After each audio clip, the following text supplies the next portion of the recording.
শীতকাল আসছে পর্যন্ত হাতে পায়ে জং ধরে গেছে, একদমই রান্না করতে ইচ্ছে করছে না। তাই ভাবছি আজকে আর রান্না করব না, আজকে দুপুরটা কোনো রকম বাসি দিয়ে চালিয়ে দেব। আসসালামু আলাইকুম, কেমন আছেন সবাই? আশা করি ভালো আছেন। আলহামদুলিল্লাহ আমিও ভালো আছি। তো এখন সালাদ কেটে নিচ্ছি। তো রান্না করব না ঠিক আছে, কিন্তু কিছু একটা তো খেতে হবে, তাই না? খাওয়া ছাড়া তো আর থাকতে পারবো না। রান্না ছাড়া থাকা যায় কিন্তু খাওয়া ছাড়া থাকা যায় না।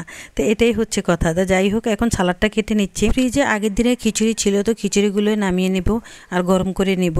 তো খিচুড়ির সাথে অবশ্য মাংস আছে, মুরগির মাংস দিয়ে রান্না করা। তো সেগুলো আজকে গরম করে নিব আর এই সালাদটা বানিয়ে নিচ্ছি। তা আজকের দুপুরটা সুন্দর মতো চলে যাবে। তো সত্যি বলতে আসলে আজকে আমার রান্না করতে একদমই ইচ্ছে করছে না।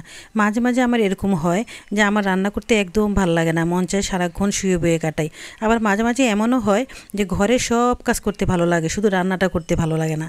কেন এরকম হয় আমি জানি না, আমি কিন্তু রান্না ভীষণ পছন্দ করি। এখন সালাদটা সুন্দর করে কেটে নিয়েছি আর একটু লবণ দিয়ে দিয়েছি, দিয়ে সুন্দর করে একটা বাটিতে তুলে নেব। তো এই সালাদটা দেখতে কিন্তু ভীষণ ভালো লাগছে, একদম কালারফুল হয়ে গেছে। আর এভাবে কুচুমুচু করে সালাদ খেতে আমার খুব ভালো লাগে। আমার এই গোটা গোটা করে সালাদ খেতে কিন্তু একদম ভালো লাগে না।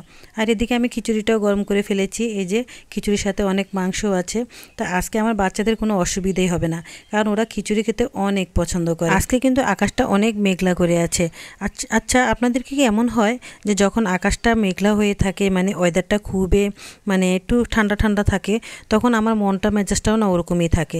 মানে কোনো কাজ করতে ইচ্ছে করে না, কোনো কিছু করতে ইচ্ছে করে না, কোনো কিছু খেতে ইচ্ছে করে না, একদমই চুপচাপ থাকতে ইচ্ছে করে, ঠিক আকাশের মতো। তা আমার কিন্তু এরকম হয়, আপনাদের কি হয়? তো সত্যি বলতে আসলে আজকের ওয়েদারটা ঠিক ওরকমই। তো যাই হোক, আমি সবগুলো খিচুড়ি এভাবে একটা বড় প্লেটে বেড়ে নিচ্ছি, তারপর আমি বাচ্চাদেরকে সবাইকে নিয়ে ভাগ করে দিয়ে দেব। তো আজকের খিচুড়িটা যে কত মজা হয়েছে কি আর বলবো। আসলে এটা আসলে আমার হাজব্যান্ডের হাতের রান্না, অনেক মজা। আমি এত সুন্দর করে ওর মতো খিচুড়ি রান্না করতে পারি না। আমার খিচুড়িটা বরাবরই একটু ওর থেকে কমই ভালো হয়। তো যাই হোক, যে কত সুন্দর হয়েছে দেখেন। এখন গরম করে নিয়েছি আর এখন বাচ্চাদেরকে দিয়ে দেব। বাচ্চারা তো বলতেছে যে আজকে যে রান্না করো নাই, আমরা তাতে অনেক খুশি, কারণ তুমি তার চাইতেও ভালো খাবার দিচ্ছ আমাদেরকে। আর তাছাড়া আমার বাচ্চারা বরাবরই খিচুড়ি পছন্দ করে। এটা যেরকম খিচুড়ি হোক, সবজি খিচুড়ি হোক, মাংস দিয়ে হোক, যেরকমই হোক, নরম খিচুড়ি হোক, সব রকমের খিচুড়ি ওরা পছন্দ করে। তো এই জন্য ওদের নিয়ে কোনো প্রবলেম হয় না। আর বৃষ্টি দিনে তো আমার বাসায় খিচুড়ি রান্না হবেই, এটা একদমই মাস্ট।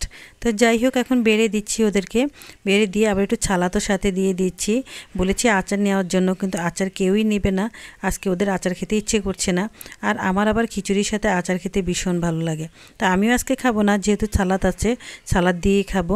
খিচুড়ি আবার সালাদ দিয়ে খেতে কিন্তু অনেক মজা হয়। তো এখন সবাইকে দিয়ে দিচ্ছি। আর এদিকে আমার বাচ্চা দেখেন কত মজা করে খাচ্ছে।